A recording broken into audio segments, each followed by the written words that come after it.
भारत, मैं गौरी शंकर हूँ। आप देख रहे हैं IK न्यूज़। आज हमारे बीच में सदर विधायक मनीष जायसवाल। लोकसभा चुनाव चल रहा है और लोकसभा चुनाव में जो है हम चर्चा करेंगे कि कुशीनगर की स्थिति क्या है और आपके जो प्रत्याशी हैं उनकी स्थिति क्या है, इस पर हम बात करेंगे। तो सबसे पहले तो IK न्यूज़ में आपका स्वागत है। सबसे पहले IK न्यूज़ और आपके देखने वाले सभी दर्शकों को, जनपद कुशीनगर वासियों को मेरा सादर प्रणाम। और जहाँ तक आप चर्चा कर रहे हैं कि हमारे चुनाव प्रचार अभियान, तो मोदी जी के अभियान पर हम चल रहे हैं और निश्चित रूप से कुशीनगर जनपद में कुशीनगर लोकसभा 1 नंबर की स्थिति पे स्थित है भारतीय जनता पार्टी, और हम इसका परिणाम राष्ट्रीय ये में जानते हैं। 400 पार के पीछे क्या रहस्य है? 400 पार ये दिन पे दिन आप देख रहे होंगे। मोदी जी का जो भी चुनाव आया, चाहे वो 2012 का चुनाव, 2017 का चुनाव हो, 2019 का चुनाव हो, 2022 का चुनाव हो, 2024 का चुनाव हो, 2024 का चुनाव, जितने भी चुनाव आप देख रहे हैं, दिन पे दिन भारतीय जनता पार्टी के वोट बढ़ते हुए, जनता का विश्वास पूरे भारत देश में बढ़ता जा रहा है। इस वजह से ये बढ़ते हुए जनाधार की वजह से जनता की सोच, जो अंतर्राष्ट्रीय देशों में जो भारत की ख्याति, चाहे वो आर्थिक रूप से हो, चाहे वो सशक्तिकरण के मामले में हो, नित्य दिन भारत नए आयाम को छूता जा रहा है, जिसकी वजह से जनता का विश्वास जीत रहा है। 140 करोड़ की जनता को सही ढंग से अपने परिवार की तरह लेकर सजोकर भारतीय जनता पार्टी के नेतृत्व माननीय मोदी जी के द्वारा लेकर चला जा रहा है, जिसकी वजह से 400 पार का नारा जा रहा है। कुशीनगर लोकसभा के लिए जो है भाजपा का क्या एजेंडा है? चुनाव जीतने का या जनता के दरवाजे पे जाना, सर्व समाज का सम्मान करते, सबका साथ, सबका विकास, सबका सम्मान के साथ हम लोग हर दरवाजे पे जा रहे हैं। भारतीय जनता पार्टी इसी अभियान के साथ इस चुनाव में लड़ेगी। क्या कुछ कमियां रह गई हैं? जैसे जो है यहाँ के प्रत्याशी के चयन पे सवाल उठ रहे हैं, गन्ना किसानों के लिए शुगर फैक्ट्री पे सवाल उठ रहे हैं, एयरपोर्ट का सही समय से संचालन का नहीं हुआ, रेलवे लाइन की जो है व्यवस्था पे, जो है रेल की व्यवस्था पे जो है सवाल उठ रहे हैं। तो क्या इन मुद्दों को जो है असर जो है इस चुनाव में रहेगा कि आपका क्षेत्र विकास की तरफ जा रहा है? आप गन्ने के मुद्दे पे मैं आपको एक चीज़ कहना चाहता हूँ कि आज आप याद करें वो दिन जब पटौना में, ठीक है, शुगर फैक्ट्रियाँ हुआ करती थी इलाके में, कुशीनगर जनपद में, उस समय फैक्ट्रियों की क्रॉसिंग क्षमता बहुत कम हुआ करती थी। कोई फैक्ट्री 30,000 के आसपास की क्रॉसिंग क्षमता थी, किसी की 25,000 की थी, किसी की 40,000 थी। इससे अधिक कोई क्षमता का फैक्ट्री नहीं हुआ करता था। और जो हमारा एरिया है गन्ने का, वो गन्ना जितना हम बोते हैं और जितना आज की जो हमारी शुगर फैक्ट्रियाँ हैं, आप डाड़ा फैक्ट्री 1 लाख के आसपास है, 80 से 1 लाख के आसपास में आपका रामपुरा फैक्ट्री है, 80 से 1 लाख की क्रॉसिंग क्षमता आपका सेवराई फैक्ट्री का है। ये फैक्ट्रियाँ इतनी बड़ी मात्रा, इतनी इनकी क्षमता हो गई है कि आप याद करें कि पहले गन्ना नवंबर दिसंबर माह से गिरना शुरू होता था और गन्ना गिरते गिरते मई जून चला जाता था। व्यापार पे भी असर पड़ता है। जो शुगर फैक्ट्री जैसे तो व्यापार अच्छा था। मैं आपको बता रहा हूँ जो चीज़, मेरी बात सुनिए। ऐसा नहीं है, जो शुगर फैक्ट्री गन्ना होता है, किसान को गन्ने के भुगतान से मतलब है, और गन्ना का भुगतान मैं आपको बता दूँ, जो शुगर फैक्ट्री, मैंने ये जो बात कहना चाहता था कि जो बड़ी बड़ी फैक्ट्रियाँ हो गई, अभी वही फैक्ट्रियाँ उतना गन्ना नहीं मिल पाता उनका। आज 7 अप्रैल, 8 अप्रैल, 10 अप्रैल तक जाते जाते इलाके के सारे गन्ने समाप्त हो जाते हैं, और यही गन्ना पिछले समय में मई जून तक जाता था। क्यों? क्योंकि जब उसकी कैपेसिटी कम थी, गन्ना की जो शुगर फैक्ट्रियाँ थी उनकी कैपेसिटी कम थी। आज बड़ी कैपेसिटी की क्षमता की गन्ना फैक्ट्रियाँ बैठ गई हैं।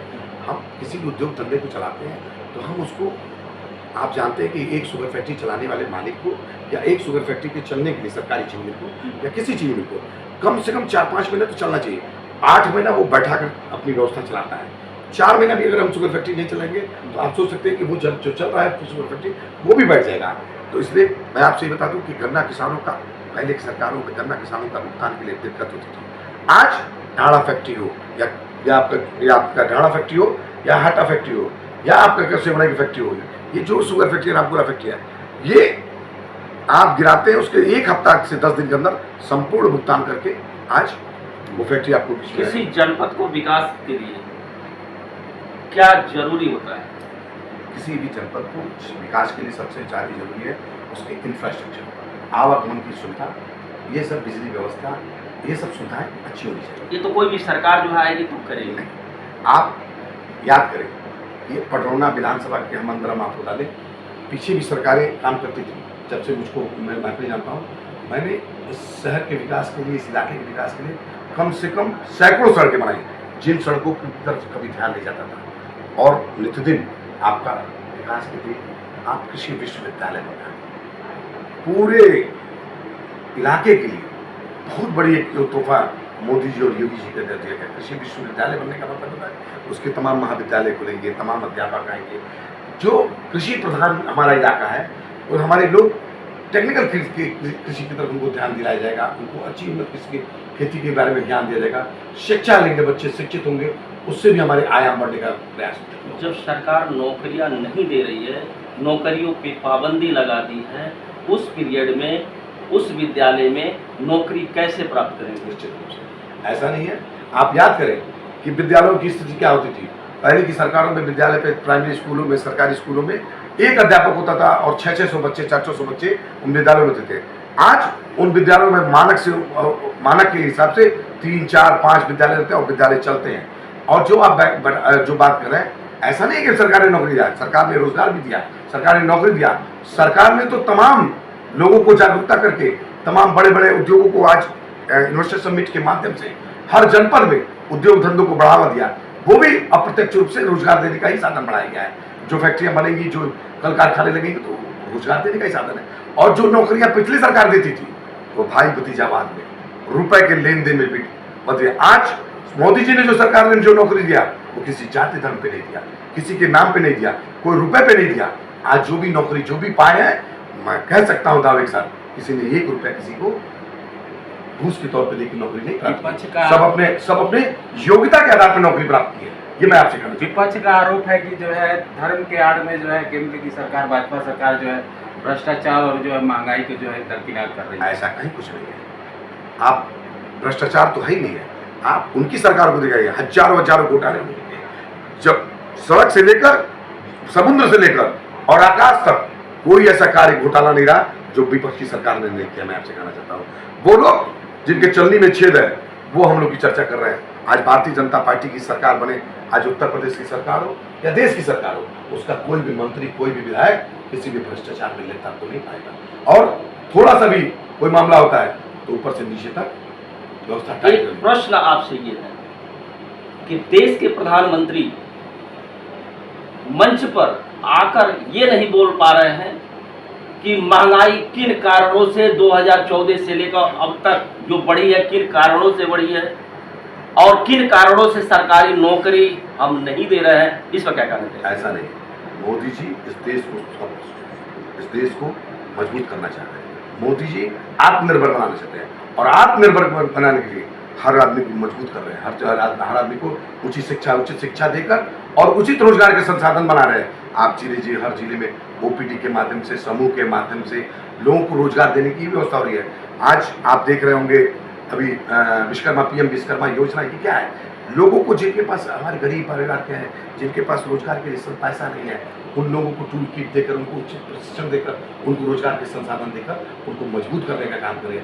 इस देश को आत्मनिर्भर बनाने में महिलाओं को, पहले बताइए, घर की महिलाओं को लोग चूल्हा चक्कर में ही फंसा कर रखते थे।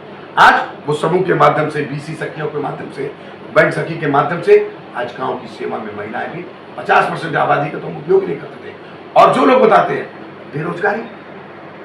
बेरोजगारी मोदी जी दूर करने का प्रयास कर रहे हैं। पिछली की सरकारों ने सिर्फ बंदर बाट के नौकरियों के नाम पर संभल और अपने इलाके, मैनपुरी के इलाके के अपने समाज के लोगों का भला क्या, हमारे इलाके के लोगों को। सरकारी नौकरी, प्रश्न ये है, सरकारी नौकरियों पर इस समय पाबंदी लग चुकी है। ऐसा कुछ नहीं है। सरकारी नौकरियों का वांट भी निकल रहा है, उस पर परीक्षाएं भी हो रही है। और 2014 से लेकर अभी तक जो है वो वैकेंसी निकली। आप उदित नारायण डिग्री कॉलेज हमारे क्षेत्र में 35 प्रोफेसर अभी सिर्फ उदित नारायण डिग्री कॉलेज में नए अध्यापक आए हैं। आप जाके पता करें, ये नौकरी किसकी दी है? इसी सरकार की। ऐसे हर एक स्कूलों में, हर जगह, इंटर कॉलेजों में जो है संविदा पे नौकरियां हैं। आप सरकारी नौकरियां मिल रही है, इंटर डिग्री सब में मिल रही है, सब बांट निकल रहा है और योग्य लोगों को लाया जा रहा है। पहले की तरह वो पैसे के बंदरबाट में नहीं फंसाया जा रहा है। अब योग्य व्यक्ति चाहे वो किसी जाति धर्म का हो, योग्यता के आधार पर नौकरी दी जाएगी। शिक्षा धीरे धीरे महंगी होती जा रही है और देश के प्रधानमंत्री और राज्य के मुख्यमंत्री जो है इस पर पहल क्यों नहीं कर रहे हैं?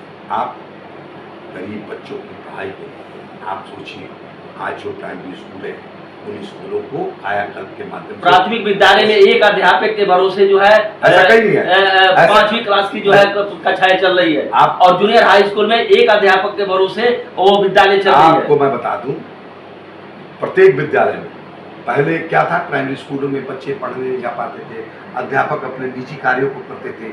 आज इस सरकार ने ऐसी व्यवस्था बनाई है कि बच्चे स्कूलों में दिखाई दे रहे हैं। वो स्कूल जो टूटा था, जिसकी छत टपकती थी, डर लगता था उनकी सरकारों में कि कब टूट के छत गिर जाएगा, पानी की व्यवस्था नहीं होती, जल जमाव से जुड़ा था, बाउंड्री वाल नहीं रहता था, उसकी सुंदरता नहीं होती थी, लाइट की व्यवस्था नहीं होती थी। आज उनको कायाकल्प के माध्यम से उन विद्यालयों को भी ठीक किया गया और विद्यालयों में हाईटेक व्यवस्था करने के लिए उसमें टैबलेट की व्यवस्था की, ई स्मार्ट की व्यवस्था की, स्मार्ट कॉलेज की क्लासेस चलाए जा रहे हैं। विद्यालयों में अध्यापक टाइमली जाके पढ़ा रहे हैं और विद्यालय के बच्चे अब आना शुरू कर दिए। पहले तो ये पूरा व्यवस्था भ्रष्टाचार के रूप में।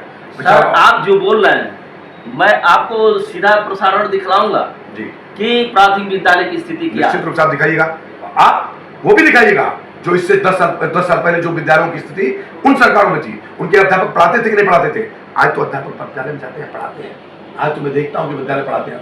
और गरीब बच्चों की पढ़ाई के बारे में बता दूं, सरकार ने इतनी बड़ी योजना लाई कि जो बच्चे कॉन्वेंट स्कूल में भी पढ़ना चाहते हैं वो भी आज फॉर्म भरते हैं और सरकार अपने पैसे से उन कॉन्वेंट स्कूलों में फीस देती है और बच्चों को निःशुल्क पढ़ाने का प्रावधान करती है। प्राइमरी स्कूलों में पढ़ाती है, बच्चों को टीबीटी के माध्यम से बच्चों के खाते में ड्रेस का पैसा भेजती है, उनको बराबर से मिड डे की व्यवस्था करती है। अच्छे अध्यापक पढ़ाने के लिए योग्य टीचर आपके प्राइमरी सरकारी स्कूल में आज ये व्यवस्था सरकार ने सुधारेगा। कुशीनगर लोकसभा क्षेत्र में भाजपा द्वारा दावा किया जा रहा है कि 8 लाख पार होगा, मोदी की गारंटी है कि 400 पार होगा जी, दोनों में कितनी सच्चाई है? निश्चित रूप से मोदी जी की अभियान 400, कोई एक बात कहनी हो कि एक गारंटी कहनी है तो क्या कहेंगे? मोदी जी का 400 पार, 8 लाख पार वाली बात, 8 लाख भी पार है।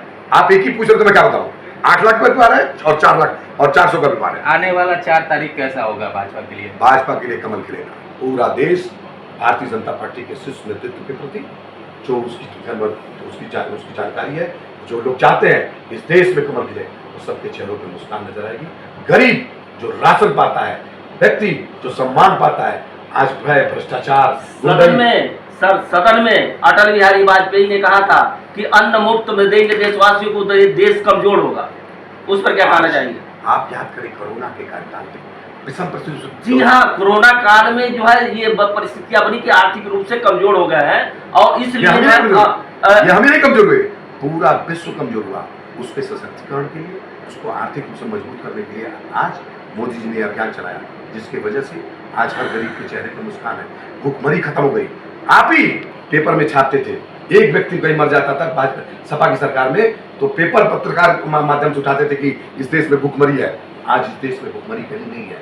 आज सबके चेहरों पर, तो फिर गरीबों की बात क्यों की जा रही है? फिर मुफ्त गरीबों की बात क्यों की जा रही है? गरीबों के लिए ही अनाज दिया जा रहा है। क्यों? क्योंकि गरीबों के चेहरे तो गरीब है नहीं है तो गरीब को जो है अन्न कैसे दिया जाए? गरीब नहीं, जो भी उस गरीब ऐसा करें, आप उसकी भोजन की व्यवस्था इसलिए कर रहे हैं। आज भी हम देश को सामान्य, अगर भोजन की व्यवस्था के बदले उनके घर में जो है एक रोजगार दे दिया जाए, नौकरी दिया जाए तो पूरा परिवार चलेगा, भोजन भी मकान भी बनवा लेगा, भोजन भी दे रहे हैं। और आप क्या समझ रहे हैं, जो हम पीएम विश्वकर्मा योजना चला रहे हैं, हर गरीब घर से हुनर निकालकर उसको अच्छी शिक्षा देकर, उसके हुनर की सामग्री देकर उसको आत्मनिर्भर बनाने की बात कर रहे हैं। जब ये पूरा देश आत्मनिर्भर हो जाएगा तो अनाज की व्यवस्था धीरे धीरे कम की जाएगी। मगर जो सरकारें आप याद करें कि लूटपाट का अड्डा बनाई थी, जो पैसा आज हम जनता को दे रहे हैं तो लोगों को बुरा लग रहा है। जो सरकारें थी उन्होंने पनडुब्बी घोटाला, हवाई जहाज घोटाला, नव घोटाला, कोई घोटाला छोड़ा है? बैंक घोटाला, तमाम सरकारी धन का पर्दाफाश करते थे। बड़े बड़े नेताओं के घर में अरबों अरबों खरबों रुपए बरामद होते थे। आज वो पैसा जनता के पास जा रहा है। जो जनता अगर मोदी जी ले रहे हैं तो इंफ्रास्ट्रक्चर डेवलप कर रहे हैं। आज जगह जगह व्यवसाय, बताइए इतनी एयरपोर्ट बन गए, गांव हर जिले में मेडिकल कॉलेज बन गए। ये कभी सोचा था कि आपने कुशीनगर जहाँ पे सत्ता नहीं था वहाँ पे भी मेडिकल कॉलेज बढ़े हैं। पूरा देश पूरे देश में बने हैं। पूरे देश में बन रहा है, मोदी जी बना रहे हैं ना। तो मोदी जी बनवा रहे हैं, मोदी तो बना रहे हैं। लेकिन जहाँ सत्ता नहीं है वहाँ भी तो बन रहा है। मोदी जी ही बना रहे हैं, तो पैसा सेंट्रल से आ रहा है जी। वो प्रदेश सरकार नहीं, सेंट्रल की सरकार हाँ। नहीं। तो मोदी जी की सरकार, तो मोदी जी ही तो बना रहे हैं, ये मेरा कहना है। प्रसाद मौर्य नारा दे रहे हैं भाजपा भगाओ देश बचाओ, जबकि उनकी बेटी संघमित्रा मौर्य भाजपा में ही है। क्या कुछ कहना चाहेंगे उसके लिए? स्वामी प्रसाद मौर्य से हमारे जनपद का विश्वास उठ चुका है। उन्होंने हमारे इस पटौना विधानसभा का नेतृत्व 11 साल किया और 11 साल में उन्होंने हमारे विकास के लिए हमारे क्षेत्र में कुछ नहीं किया। और जिनको जोड़ा, मैं तो हम तो संबंध बनाते हैं जीवन जन्मांतर। मैं तो यहाँ का बेटा हूँ, मैं तो ये जानता हूँ कि मेरा यहाँ रहने वाला हर एक से मेरे एक रिश्ते हैं, चाहे वो किसी जाति धर्म का है। कोई मेरा भाई है, कोई मेरा चाचा है, कोई मेरा बेटा है, कोई मेरी माँ है, कोई मेरी बहन है। तो मैं संबंधों के आधार पर इस क्षेत्र में हूँ। और वो व्यक्ति से क्या बात, उस व्यक्ति के संबंध में मुझे क्या कहना, जिन्होंने एक झटके से ही पटौना का 11 साल का नाता तोड़कर और पटौना की धरती को सूना करके गए, जिसका बदला अब पटौना उन पर विश्वास नहीं करती है और पटौना की धरती बाहरियों पर विश्वास नहीं करती है। जनता जनार्दन को क्या कहना चाहेंगे? मैं जनता जनार्दन से यही कहना चाहूँगा कि आने वाली 1 तारीख को इस देश के प्रधानमंत्री मोदी जी के शीर्ष नेतृत्व पर विश्वास करते हुए भारतीय जनता पार्टी के प्रत्याशी विजय कुमार दुबे जी, RPN सिंह जी के सम्मान को देखते हुए कुशीनगर में कमल खिलाने का पूरा प्रयास होगा। आज हमारे साथ सदर विधायक जुड़े रहे, कई बिंदुओं पर चर्चा हुई, कई बिंदुओं पर जो है प्रश्न आया और उन प्रश्नों का जवाब बहुत सरल तरीके से दिया। इसके लिए जो है आपको बहुत बहुत धन्यवाद। आपकी